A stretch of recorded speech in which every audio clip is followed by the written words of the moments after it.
다니엘서 1장 1절로 7절 우리 함께 합독하겠습니다. 다 같이 합독합니다.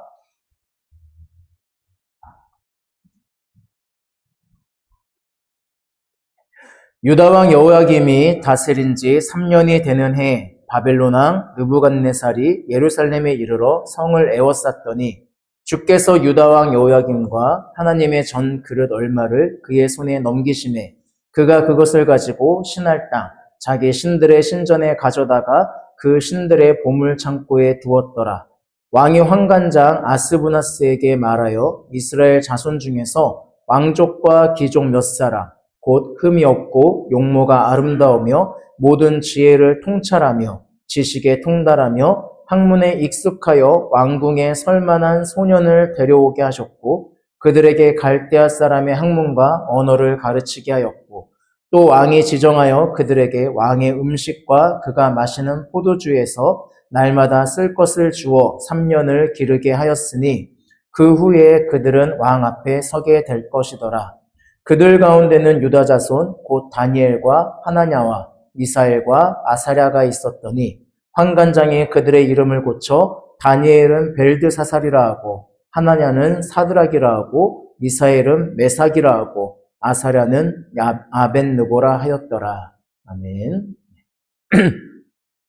오늘부터 이제 다니엘서 강해를 시작을 하려고 합니다.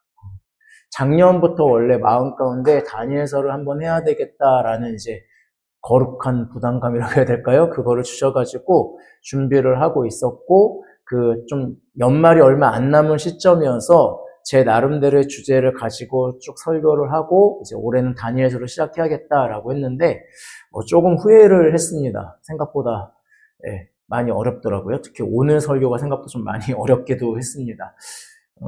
그래도 한번 잘 진행을 해보도록 하겠습니다. 제가 성경을 잘 보고 잘 해석할 수 있도록 저를 위해서도 기도해 주시면 감사하겠습니다. 어느 한 목사님이 이렇게 저한테 물어봤어요. 그 햄버거집 폐업했나요? 라고 물어봤어요. 제가 살고 있는 송정동 근처에서 안목 커피거리 쪽으로 가면은 나름 유명한 수제 햄버거집이 하나 있었습니다. 그래서 서울에서 손님이 오셨을 때 같이 거기서 이제 유명하다고 해서 같이 먹어보기도 하고 그랬는데 손님이 꽤 많았던 곳이에요. 웨이팅도 좀 있는 곳이었고 그래서 근데 이제 작년 한 10월쯤에 한 목사님이 저한테 이렇게 톡을 보내신 거예요. 그 햄버거집 폐업했나요? 라고. 근데 제가 간지는 좀 오래되긴 해서 그리고 또 장사가 잘 되었던 걸 아니까 저는 자신 있게 이야기했죠. 아니요, 아직 거기 있어요. 근데 이제 왜 이분이 이렇게 물으셨을까 좀 궁금해서 새벽 예배를 마치고 이제 차량 운행을 마치고 일부러 한번 그쪽을 이렇게 쓱 지나가 봤어요. 일부러 쓱 지나가 봤는데 진짜 폐업을 했더라고요. 그 장사 잘 되던 데가 폐업하고 다른 일반 무슨 집이었지? 간장게장집이었나? 어쨌든 뭐 그런 집으로 좀 바뀌어 있더라고요. 그걸 보면서 다시 한번 느꼈습니다. 오늘날 소상공인들이 많이 어렵다라고 이야기해요. 폐업률이 역대 최고라고 이야기를 합니다. 우리 교회도 제가 이렇게 소상공인들 몇 분을 좀 아는데 정말 심각하다라고 이야기도 해줘요. 그리고 어떤 목사님은 자신이 알고 있는 맛집이 하나 있는데 갈 때마다 사람이 가득 차 있던 곳인데 손님이 많이 줄었다고 해요. 그러니까 참 어려운 시대입니다. 열심히 노력하고 최선을 다해도 이런 어려운 환경 때문에 폐업을 한다면 참 눈물이 날 거예요. 그런데 반면 망하는 게 이해가 되는 사람도 있어요. 제가 아는 한 사장님은요, 참 게을러요. 이 사람 저 사람이 장사 그렇게 하면 안 돼 라고 조언을 해주는데 아유 그러게요 라고 하면서 바뀌지를 않아요. 문 여는 시간도 들쭉날쭉하고 안내도 없이 문을 닫기도 해요. 그리고 제가 지금도 기억이 나는 게 어느 날 갔는데 문이 닫혀 있는데 뭐라고 써있냐면 오늘 날이 너무 좋아요. 바다 보러 갑니다. 한 이틀 안 열어요. 라고 써있어요. 그러니까 저희가 문 열려고 봤더니 날이 너무 좋아서 바다 가고 싶어서 문 닫고 가시는 거예요. 그러니까 그런 식으로 장사가 자꾸 그렇게 문을 안 열면 많은 거예요. 뭐 어떤 날은 비가 오네요. 귀찮아요. 문 안 열어요. 이렇게 써있을 때도 있고. 그러니까 우리가 야, 그런 식으로 장사하면 망해. 라고 아무리 이야기해줘도 그러게요. 라고 얘기할 뿐, 그 말을 듣지를 않아요. 그리고 결국 장사를 시작한 지 한 1년 만에 폐업을 하게 됐어요. 그렇게 폐업하게 됐을 때 주변 사람들의 반응은요, 아유, 어떻게 안타깝다 이런 반응보다, 야, 오래 버텼다 이거였어요. 야, 그따위로 장사하는데 1년 버텼으면 오래 버틴 거지. 나는 한 6개월 만에 망할 줄 알았어. 뭐 이런 게 오히려 대부분의 반응이었어요. 그 예전에 골목식당이라고 하는 그 프로그램인가요? 그런 거 보면은 잘 되는 집, 망하는 집을 좀 볼 수가 있었습니다. 그때 아니 이런 것이 왜 지금까지 알려지지 않았지? 라는 집도 있는 반면 어떤 집들은 야 저렇게 장사하는데 어떻게 지금까지 안 망하고 있었어? 저러니 망하지. 그런데 또 웃긴 건 뭔지 아세요? 저런 집이 왜 지금까지 안 알려졌어? 하는 사람은요, 나름대로 솔루션을 주면은 잘 받아들여요. 아, 그래요? 아, 몰랐어요. 아, 이거 제가 한번 해볼게요. 이렇게 되는데, 우리가 볼 때, 야, 저런 집 왜 안 망하고 있었어? 하는 집의 사람은요, 고집을 부려요. 자기 방식을 고집 부리고 남의 이야기를 오히려 듣지를 않아요. 그것 때문에 와서 해준 거잖아요. 그러니까 그 말을 들으면서 생각되는 게 뭐냐면 야, 난 저 집 안 간다. 야, 저러니 망하지. 저 집은 얼마 안 가서 망할 거야. 야, 저 따위로 하면서 그거를 알려주는데 왜 말을 안 들어? 라고 하는 그런 느낌들을 받게 돼요. 오늘 우리가 보게 될 다니엘서가 그렇습니다. 다니엘서의 이 배경에서 북이스라엘은 이미 멸망했고요. 오늘 본문 1절을 보면 남유다도 결국 멸망의 위기에 처해 있음을 알 수가 있어요. 그래도 희망은 있어요. 우리 1절을 같이 한번 읽어볼게요. 1절 한번 같이 읽어보겠습니다. 시작. 유다 왕 여호야김이 다스린 지 3년이 되는 해에 바벨론 왕 느부갓네살이 예루살렘에 이르러 성을 에워쌌더니 네, 바벨론 왕 느부갓네살이 예루살렘을 포위했습니다. 하지만 걱정하지는 않아요. 왜냐하면 남유다는 예전에도 이런 적이 있었거든요. 히스기야의 그 눈물의 기도 이후에 그 구원을 받았던 경험이 있어요. 그러니까 하나님이 일하시면 돼요. 하나님이 일하시면 이 위기에서 벗어날 수가 있어요. 하지만 그런 일은 일어나지 않았어요. 이번에는 철저하게 패배하게 됩니다. 느부갓네살에 의해서 남유다는 패망의 길을 걸어가게 돼요. 왜 이런 일이 일어났을까요? 먼저 이 부분을 좀 생각해 보셨으면 좋겠어요. 왜 남유다에 비해서 북이스라엘이 먼저 망했을까요? 지리적인 요건도 있긴 하거든요. 그런데 열왕기 역사가는 이렇게 봐요. 그 열왕기서를 쭉 보시잖아요. 그러면은 이 북이스라엘은요, 단 한 번도 하나님을 경외하는 왕이 나오지 않아요. 지독하게 바알신을 섬기는 왕이 꾸준하게 나오지 뭐 간혹가다 잠깐 뉘우치거나 하나님께 기도를 하긴 하지만 하나님을 꾸준하게 경외하는 왕이 단 한 번도 북이스라엘에서 나오지 않아요. 예언자들이 니네 그러면 안 돼 라고 계속 경고하는데 아까 폐업을 향해 가는 그런 장사하는 사람들처럼 그 말을 절대 듣지 않아요. 그러다 보니까 결국은 멸망의 길을 걸어가게 돼요. 그런데 반면에 남유다는 그래도 종종 하나님을 경외하는 왕들이 나옵니다. 온전하지는 않아도 그래도 기본적으로 하나님을 경외하는 왕들이 좀 많이 나왔고요. 특히 히스기야나 요시야처럼 온전히 경외하는 왕들도 나와요. 그게 남유다의 멸망이 늦춰진 이유다라고 열왕기 역사가는 이야기를 하고 있어요. 하지만 문제는 남유다도 하나님의 말씀을 온전히 듣지는 못했어요. 예언자들이 그렇게 이야기해도 아까 제가 얘기했던 주인처럼 그러게요 이렇게 하고 이렇게 바꾸는 왕들은 많지 않았어요. 특히 여호야김 같은 경우에는 더욱더 그랬고요. 그래서 남유다도 결국은 멸망의 길을 가게 됩니다. 근데 여러분 착각하면 안 되는 게 여러분 예언자들이요. 뭐 종교행위 잘하라고 경고하는 사람들이 아니에요. 예언자들은 당시에 뛰어난 시사평론가고요. 외교 전문가고요. 시대의 흐름을 잘 읽는 사람들이었어요. 그러니까 그 시대의 흐름 속에서 하나님이 지금 세상을 어떻게 이끌어 가시는가를 바라보면서 지금 남유다가 이렇게 가면은 이건 하나님의 흐름에 역행하는 겁니다. 이거 안 돼요 라고 얘기해 줄 수 있는 사람들이 예언자였어요. 대표적인 장면들을 하나 보시면 여러분 히스기야 왕이 다윗 이후에 처음으로 남유다에서 하나님의 마음에 모든 것이 합했던 왕이에요. 그런데 그가 어느 날 죽음을 선고받아요. 죽음을 선고받아서 이제 너의 자리를 정리해라 라고 하는 신탁을 받게 됩니다. 그때 이제 히스기야가 또 눈물의 기도를 하죠. 눈물의 여왕이라는 드라마가 인기 있었던 걸로 알고 있는데 눈물의 왕이 히스기야예요. 또 울어요. 히스기야가 울면서 기도해요. 그러면서 뭐라고 하냐면 하나님 저 할 일이 아직도 많아요. 제가 얼마나 하나님 뜻에 살았는지 아시잖아요. 저 백성도 어떻게 할 거예요. 그리고 제 아들들을 보세요. 너무 어려요. 그런데 지금 제가 정리하고 죽기에는 너무 문제가 많습니다. 하나님 저 좀 살려주세요 라고 이야기해요.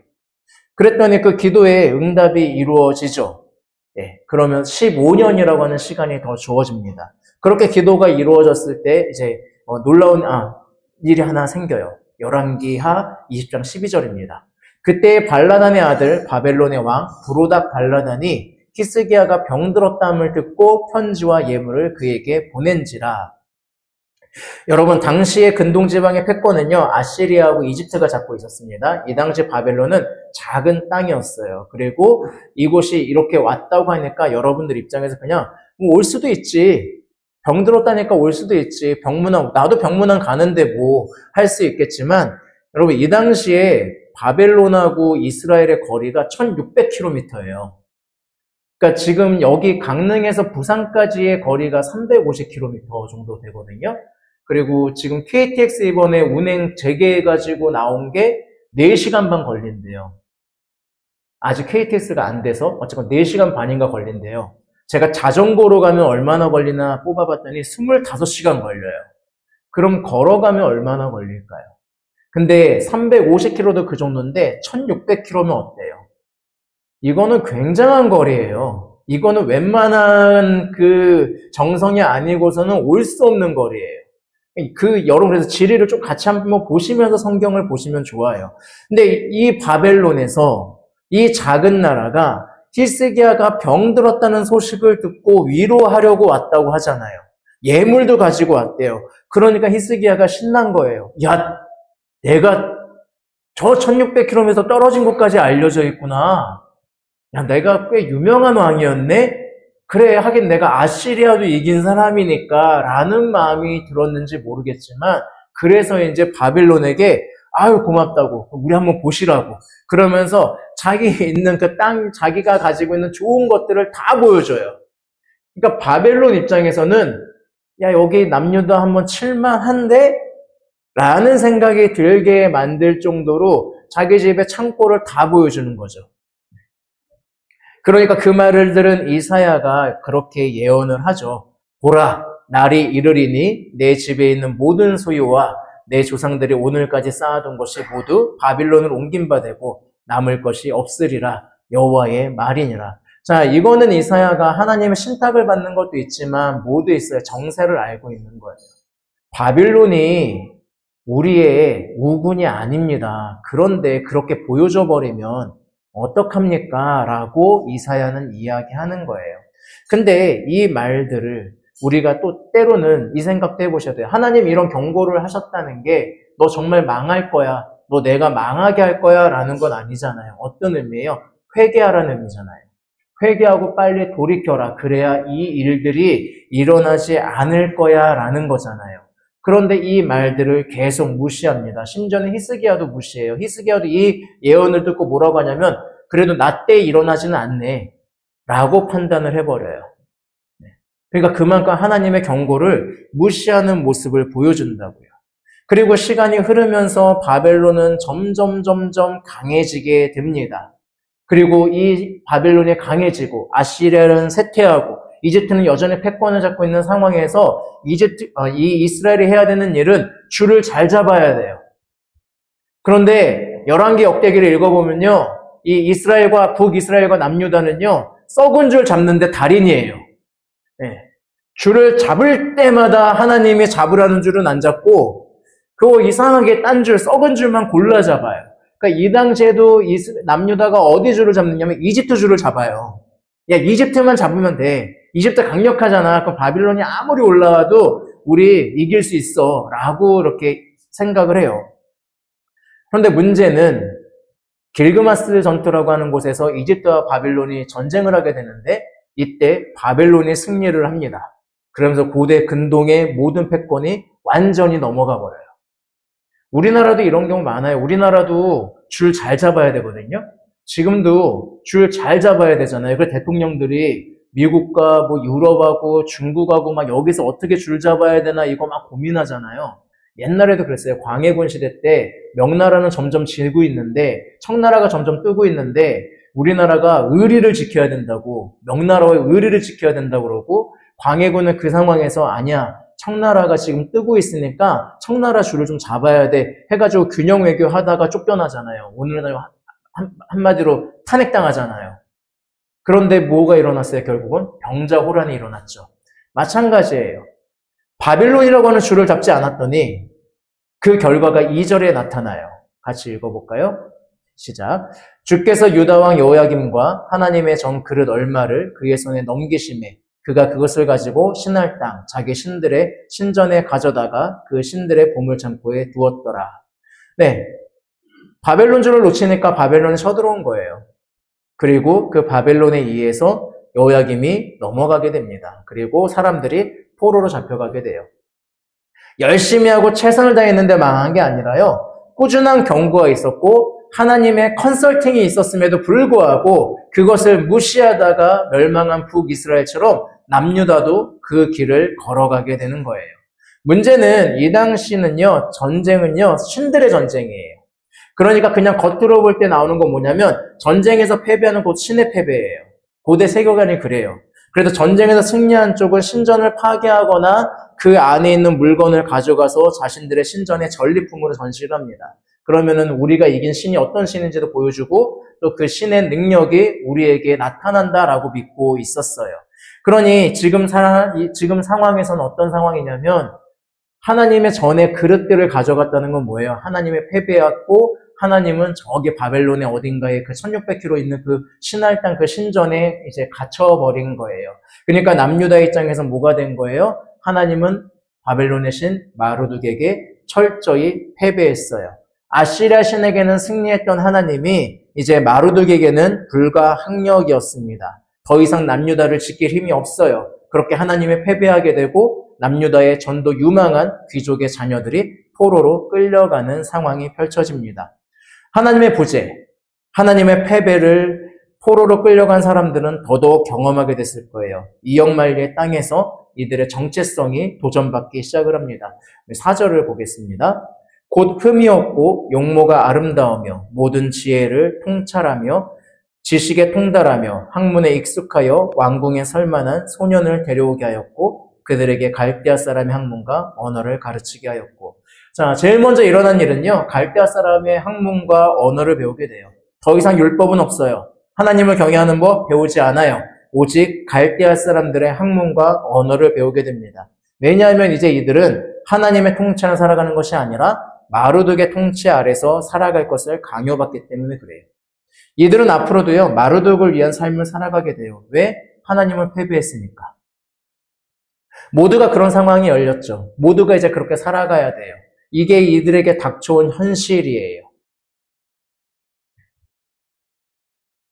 그리고 바벨론은 한 가지를 더하죠. 뭐를 해요? 이름을 바꿔버려요. 그 대표적인 사람으로 네 사람의 이름을 성경은 이야기하고 있죠.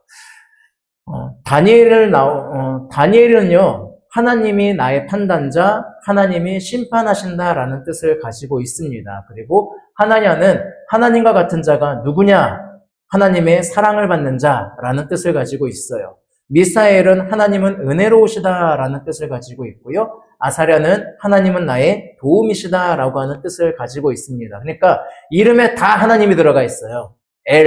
이 야라고 하는 거는 야로 보면 돼요. 야훼 할 때 야로 보시면 되거든요. 그러니까 이름 가운데 다 하나님이 들어가 있다고요. 자신의 이름의 정체성에 하나님을 증거하는 그것들 다 들어가 있다고요. 우리 첫째도 로하라고 할 때 이 하는 우리는 하나님을 의미하고 있거든요. 그러니까 이름에 다 하나님을 넣었단 말이에요. 그런데 이 바벨론이 이 이름을 바꿔버리잖아요. 벨드사살. 그대의 보호자는 벨이다. 이제 더 이상 하나님이 너의 판단자 아니야. 이제 벨신이 너의 판단자가 될 거야 라는 의미를 주는 것 같아요. 하나냐에게는 태양신이 있는 그 사드락이라고 하는 이름을 줘요. 그러니까 하나님과 같은 자 누구냐? 아니, 태양신이 중요해 라고 하는 거죠. 미사엘에게는 하나님은 은혜로우시다라고 했는데 아니, 정욕과 욕망의 신인 메삭이 사크가 더 은혜로운 거야 라는 뜻으로 메삭이라고 하는 이름을 지어주게 됩니다. 그리고 아사랴는 야벳느고라고 해가지고 느고, 이 달의 신이거든요. 그 느고의 종이란 뜻을 가지고 있어요. 그러니까 아사랴는 하나님은 나의 도움이시다라고 하는데 아니 하나님은 널 도우지 못해. 이제 너를 도와야 될 사람은 달의 신이야. 그러니까 너는 달신의 종으로 살아라고 하면서 정체성 자체를 완전히 바꿔버리는 거죠. 그러니까 이름을 바꾼다는 건 단순히 바꾸는 게 아니라 정체성을 바꾸는 거예요. 여러분들이 계명을 하신다고 한다면 그 계명은 뭐예요? 어떤 의미가 있어요? 내 이름이 놀림받거나 그런 걸로 해서 내 정체성이 좀 그러니까 내 이름을 바꿔보는 거잖아요. 지금도 기억나는 게 이름이 국영수여가지고 성이 국이고 이름이 영수예요. 그래서 자기 이름을 좀 바꾸고 싶어서 정원으로 바꿨어요. 근데 그 당시에는 국정원이 있는 걸 몰랐대요. 그러니까 정원으로 바꿨는데 그랬더니 이제 국정원이 된 거죠. 그러니까 그런 식으로. 근데 그 이름을 왜 바꾸는 거예요? 자신의 정체성을 바꿔보고 싶어서. 똑같아요. 하나님 나라의 백성이라는 정체성을 버리라는 도전을 포로의 그 제국의 한복판에서 받고 있습니다. 이들은 이제 어떻게 살아가야 될까요? 하나님의 패배하면서 침묵하는 현실 앞에서 자기 자신을 잃어버리는 남유다의 이야기예요. 그런데 이 이야기가 이들만의 이야기일까요?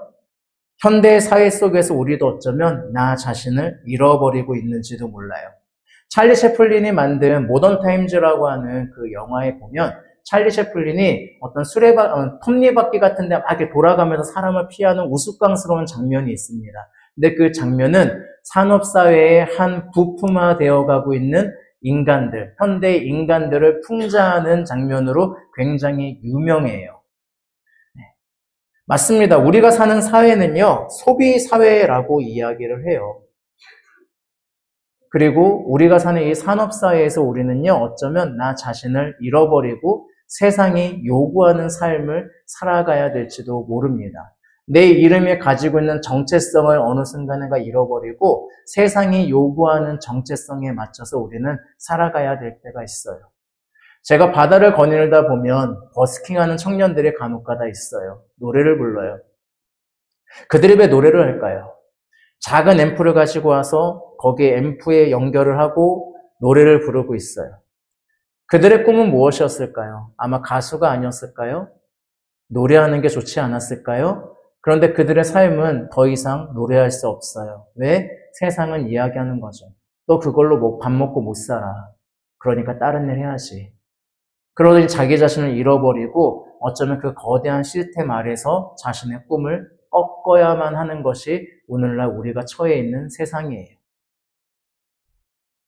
그리고 세상은요, 소비사회라서 여러분이 지혜로운 소비를 하면 할수록 여러분이 좀 더 나아질 거라고 하는 착각을 하게 만들어요.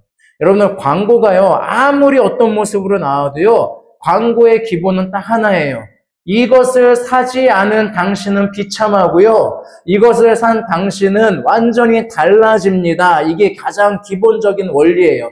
비포 애프터잖아요.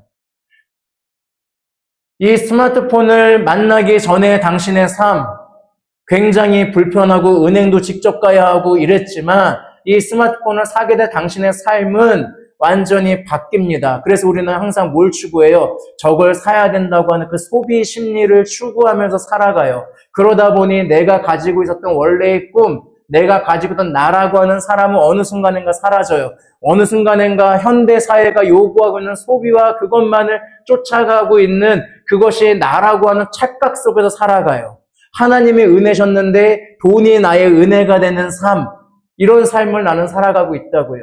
지금 바벨론 속에 있는 남유다 사람들만이 아니라 우리도 어쩌면 나 자신을 잃어버리고 있는 그 삶의 현실 가운데 우리는 살아가고 있어요. 세상이 요구하는 커리어, 점수, 스펙, 사회적 지표에 의해서 평생을 겨우겨우 살아가면서 어느 순간인가 그런 나의 삶이 나 자신이 되어버린 현실 앞에서 원래의 나는 잃어버리고 있는 겁니다. 때로는 우리의 신앙도 그럴 때가 있는 거고요. 자꾸 믿음의 변질이 일어나니까 그러면서 예수 욕먹이는 사람들도 막 나타나고 하니까 그래서 우리나라에 점점 이순신 장군 신앙인들이 많아지잖아요. 알고 계시죠? 이순신 장군 신앙. 내가 그리스도인인 것을 아무도 알게 하지 말라. 네. 그래서 회사 다니다가 교회 다니는 사실 알면은 누가 놀란대잖아요. 야, 너 교회 다녔어? 왜냐면 워낙 교회 다니는 사람들이 변질돼서 있으니까 자기도 교회 다니면 그렇게 취급받을 것 같으니까 그 사실을 꽁꽁 숨긴대요. 그게 이순신 장군 신앙이에요. 나의 죽음을 아무에게도 알리지 말라라고 하셨던 것처럼 내가 그리스도인임을 아무에게도 알리지 말라라고. 왜 그럴까요? 이런 상황들인 거예요. 포로로 끌려온 것 같은 이 상황들. 그런데 다니엘 1장 2절에서 성경은 분명하게 이야기를 하고 있습니다. 주께서 유다왕 여호야김과 하나님의 전 그릇 얼마를 그의 손에 넘기시매. 자, 이 말은요, 하나님의 패배한 것이 아님을 보여줘요. 현실 속에 살고 있는 사람들은 하나님의 패배한 것처럼 보이고요, 하나님이 침묵하는 것처럼 보여요. 그리고 자기 자신을 잃어버릴 수밖에 없는 그 현실인 것처럼 보여요. 이름이 바뀌는데 아무것도 할 수 없거든요. 그런데 성경은 분명하게 이야기해요. 그건 네 생각이고, 하나님은 패배한 게 아니라 하나님이 허락하신 거야 라고 오늘 얘기하잖아요. 전 그릇 얼마를 그의 손에 넘기심에. 주체가 누구예요? 느부갓네살이 아니라 하나님이시라고요. 하나님이 넘기셨다고요. 허락하셨다고요. 그럼 왜 허락하셨을까요? 하나님의 경고를 무시하는 사람들, 소외된 자들을 무시하고 하나님 나라를 모욕하며 왜곡시키는 무리들을 향해서 하나님은 계속 경고했어요.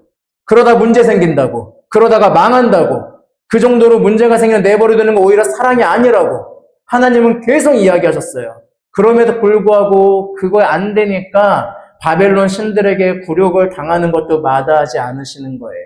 그래서 임주영 목사님이 이 장면을 야훼께서는 선지자들을 통해 선포하신 자신의 말씀대로 자기 백성의 죄를 징벌하기 위해 스스로의 명예가 훼손될 수 있는 길을 택했습니다 라고 표현해요. 전 참 잘 표현했다고 생각을 해요. 하나님의 경고를 무시하면서 참된 자기 자신을 잃어버리는 남유다는 자신을 잃어버리고 있는 줄 몰랐어요. 그런데 바벨론에 가니까 오히려 깨닫게 되는 거예요. 아, 나를 잃어버리고 있구나. 바벨론이 이렇게 나에게 요구하는 것처럼 어쩌면 나도 하나님과 상관없는 그런 것들을 요구받으며 살아가고 있었구나. 그래서 하나님의 반전은 여기서 시작되는 거예요. 모든 것을 잃어버린 것 같은 그 순간, 나 자신을 잃어버리고 내가 원하는 대로, 아니 하나님대로 하나님이 원하는 살지 못하고 세상의 부여한 질서 안에서 자신을 잃어버리고 살아야 할 것 같은 그 강력한 현실 앞에서 성경은 네 사람을 구분해서 이야기해요. 그게 6절에 나와 있죠. 그들 가운데는 유다 자손 곧 다니엘과 하나냐와 미사엘과 아사랴가 있었더니 환관장에게 그 교육을 담당한 걸로 봐서는 이들은 환관이 됐을 거예요. 그러니까 그 유대 전승에 의하면 다니엘이 포로 귀환 시기까지 살아있거든요. 그런데 다니엘의 그 귀환 명령에 그 귀환자 명단이 없어요. 그 이유가 본인이 환관이기 때문이다라고 유다 전설에서는, 이스라엘 전설은 그렇게 알려져 있어요. 그러니까 아마 환관이 되었을 가능성이 훨씬 더 많아요. 자신이 원하지 않는 곳에서 원하지 않는 교육, 원하지 않는 삶, 게다가 거세라고 하는 이 장치를 통해서 남성이라고 하는 정체성마저 사라지는 현실 앞에서 아무도 반항하지 못했어요. 그럼에도 불구하고 자신을 잃어버리지 않는 이 네 사람을 성경은 이야기하는 거예요. 다음 주에 좀 더 자세히 이야기하겠죠. 8절에서 분명하게 이야기하죠. 다니엘은 뜻을 정하여 왕의 음식과 그가 마시는 포도주로 자기를 더럽히지 아니하리라 하고. 여러분, 이들은 이 안에서도 자신들의 정체성을 지켜나가요. 하나님의 일하심을 믿고 있어요. 벨드사살로 이름이 바뀌었어요. 정체성이 변했어요. 사람들은 더 이상 다니엘을 부르지 않을 거예요. 벨드사살이라고 부를 거예요. 그런데 이거는 세상이 부여한 정체성이고요. 그럼에도 불구하고 다니엘은요, 무너지지 않아요. 그래서 다니엘은 8장 1절에서 나 다니엘은 이라고 이야기해요. 니들이 나의 이름을 바꿨을지 모르지만, 니들이 나의 정체성을 바꿔줄지 모르지만, 나는 하나님의 사람, 하나님이 나의 판단자라고 하는 그 정체성을 잃어버리지 않을 거야. 니들이 부여해도 나는 내 믿음을 지킬 거야 라고 하는 것이 바로 다니엘의 모습이에요. 하나님은 패배하신 것이 아니라 허락하신 거고, 제국의 한복판에서 거부당하고 자기 자신 잃어버린 상황 속에서도 믿음을 가지고 나아가는 사람들이 자신을 잃지 않고 도우시고 세울 거라는 걸 앞으로 다니엘서를 통해서 우리는 더욱더 살펴보게 될 겁니다. 그래서 다니엘은 자기 자신을 언제나 그렇게 소개해요. 나 다니엘은 이라고. 당신이 아무리 나에게 벨이 나의 보호자라고 얘기해도 아니요, 나의 판단자는 하나님이십니다 라고 이야기해요. 왜? 하나님은 우리에게 관심이 있는 분이거든요. 세상은요, 교묘한 말로 나를 나대지 못하게 해요. 다양한 말로 나 자신을 잃어버리게 만들어요. 하지만 하나님은 그렇지 않으세요. 하나님의 관심은 언제나 나에게 있어요. 여러분, 예수님을 생각해 보세요. 어떤 모습이든, 그가 사회에서 어느 위치에 있든지, 어떤 사람들이 어떻게 취급하든지 상관하지 않으셨어요. 죄가 아니면 저런 장애를 가졌을 리가 없어라고 수군대는 사람을 통해서. 제자들마저도 저 사람의 장애는 부모의 죄 때문입니까? 저 사람의 죄 때문입니까? 라고 물어봤을 때 예수님은 뭐라고 하셨어요? 아니, 하나님의 영광을 위해서다라고 하고 관심을 그 사람 그 자체에 두었어요. 사람들이 모두 손가락질을 하고 사람 취급하지 않았던 삭개오를 향해서 그를 불렀을 때 자신이 어떤 일들을 당할지 알매도 불구하고 예수님은 사람들이 많은 그 자리에서 부르셨어요. 삭개오야, 내려와라. 내가 오늘 너의 집에서 묵어야겠다. 그 말은 뭐예요? 나의 관심은 삭개오 너 자신에게 있어. 세리인 거 세상이 뭐라고 얘기하든 세상이 뭐라고 하든 거기서 네가 너 자신 잃어버린 거 나는 관심 없어. 나는 너에게 관심 있어. 나는 네가 너를 찾기를 원해. 이게 예수님이시잖아요. 그렇다면 이 예수님이 오늘날 어디에 관심 있겠어요? 여러분의 돈에? 여러분의 사회적 위치에? 아니요. 그냥 여러분에게 관심이 있어요. 그런데 자꾸 나는 사회에서 나의 위치 때문에 하나님 앞에 자꾸 힘들어해요. 아, 이런 하나님을 내가 이런데 하나님이 나를 기뻐하실까? 내 처지가 이 모양인데 하나님이 나를 통해서 영광 받으실까? 아니요. 그건 세상이 얘기하는 거예요. 그건 세상이 얘기하는 거죠.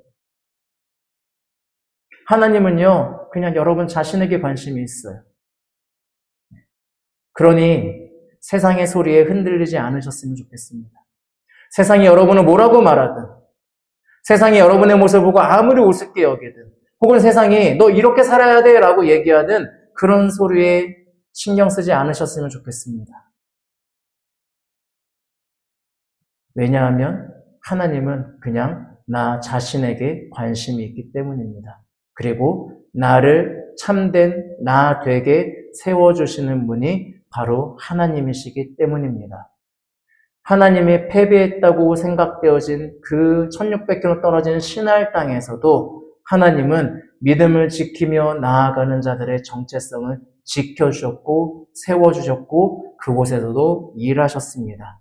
그렇다면 오늘날 이 땅에서도 하나님은 여러분을 참된 나를 찾을 수 있게 도우시고 세우실 겁니다. 우리 그 하나님을 믿으셨으면 좋겠습니다. 그 하나님을 향해서 나아갔으면 좋겠습니다. 그래서 우리는 그리스도인입니다. 정체성은 흔들릴 수 있어요. 하지만 무너지지 않을 거예요. 왜? 하나님이 그렇게 내버려 두지 않으실 거거든요. 그 하나님을 믿고 오늘도 한 사람의 그리스도인으로서 그리고 참된 나를 찾는 사람으로서 살아가는 저와 여러분의 삶이 되기를 주님의 이름으로 권면하겠습니다. 기도하겠습니다. 살아계신 역사하시는 아버지 하나님, 세상은 우리에게 많은 것들을 요구합니다. 이런 것들을 사야 되고, 이런 위치에 가야 되고, 요 정도 권력도 가져야 되고, 뭐 이런 명예도 있어야 되고, 이만큼의 돈이 있어야 네가 너로 살 수 있어 라고 얘기합니다. 그래서 때로는 우리의 정체성이 직업이 될 때도 있습니다. 하지만 나라고 하는 한 사람의 관심이 있으셨던 그 하나님의 마음을 다시 한번 생각하게 하여 주시옵소서. 세상에 부여하는 나, 세상에 이름 붙인 내가 아니라 여전히 하나님의 사람으로서 하나님의 자녀로서의 삶을 지켜나갈 수 있는 그 용기를 갖게 하시고 우리가 뜻을 정하여 하나님을 향해 나아갈 수 있는 힘을 얻을 수 있도록 도와주시옵소서. 예수님의 이름으로 기도합니다. 아멘.